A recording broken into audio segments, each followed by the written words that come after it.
आज एका आगळ्या वेगळ्या कार्यक्रमासाठी नरेंद्र मोदी साहेब मुंबईमध्ये येत आहेत. मुंबई शहर, महाराष्ट्र जागतिक पातळीवर न्यावं अशा उद्देशानं हा कार्यक्रम आहे. मी देखील झेंडावंदनानंतर तातडीनं मुंबईला जाणार होतो, परंतु काही वातावरणाच्या अडचणीमुळं मला अजून टेक ऑफ घेता आलेलं नाही, परंतु थोड्या वेळानं मी मुंबईला जाणार आहे. हा कार्यक्रम मुंबईला, महाराष्ट्राला सगळ्या क्षेत्रामध्ये जागतिक पातळीवर नेणार आहे.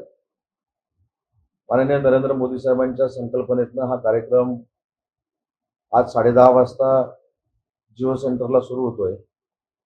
या कार्यक्रमामध्ये स्वतः नरेंद्र मोदी साहेब त्याचं उद्घाटन करणार आहेत.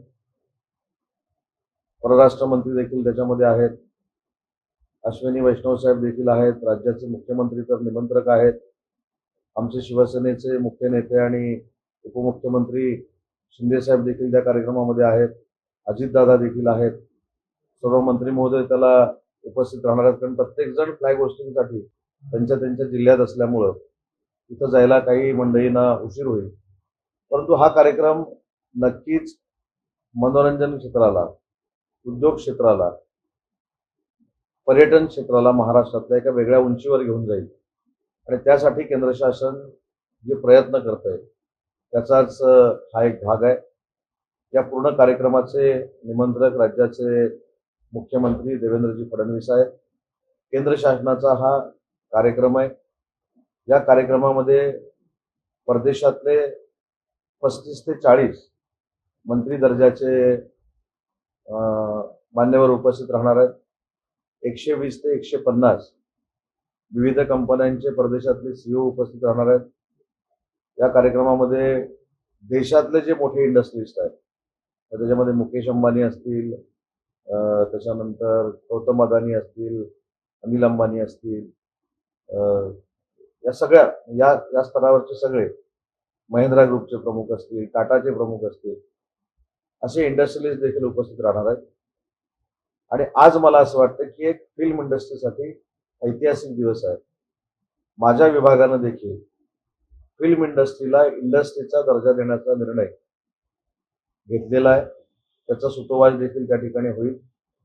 आणि सगळ्यात महत्वाची मराठी चित्रपटासाठी आणि मराठी निर्मात्यांसाठी आनंदाची गोष्ट आहे की मराठी चित्रपट देखील या उद्योगाच्या दर्जामध्ये आम्ही समाविष्ट केलेला आहे.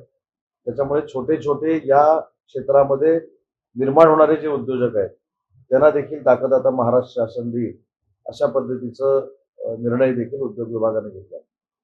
आणि आजच्या कार्यक्रमाचं वैशिष्ट्य जर आपण बघितलं त्याच्यामध्ये टॉलिवूड पासून बॉलिवूड पर्यंत आणि मराठी चित्रपटापर्यंत सगळेच कलाकार, सगळे उद्योजक, टुरिझम क्षेत्रामध्ये काम करणारे अनेक मान्यवर, सांस्कृतिक क्षेत्रामध्ये काम करणाऱ्या मोठमोठ्या कंपन्या, म्हणजे उदाहरणार्थ यूट्यूब असेल, त्याच्यानंतर नेटफ्लिक्स असतील, ॲमेझॉन असतील, याचे सगळे सीईओ उपस्थित राहणार आहेत.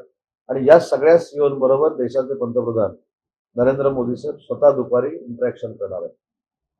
या पूर्ण कार्यक्रमामध्ये जसं नेटफ्लिक्सचं पॅव्हिलियन आहे, ॲमेझॉनचं पॅव्हिलियन आहे, तेलंगणाचं पॅव्हिलियन आहे, त्याच्यानंतर यूट्यूबचं पॅव्हिलियन आहे आणि भारत पॅव्हिलियन आहे, तसं त्याच तोडीचं किंवा त्याच्यापेक्षा मोठं महाराष्ट्र पॅव्हिलियन आहे. आणि या महाराष्ट्र पॅव्हिलियनामधनं दादासाहेब फाळकेंपासून जी चित्रपटाला सुरुवात झाली त्याचा इतिहास दाखवलेला आहे. महाराष्ट्रामध्ये असलेलं इन्फ्रास्ट्रक्चर, त्याच्यामध्ये MMRD असेल, MSRDC असेल, सिडको असेल, माडा असेल, यांनी काय क्रांती घडवलेली आहे.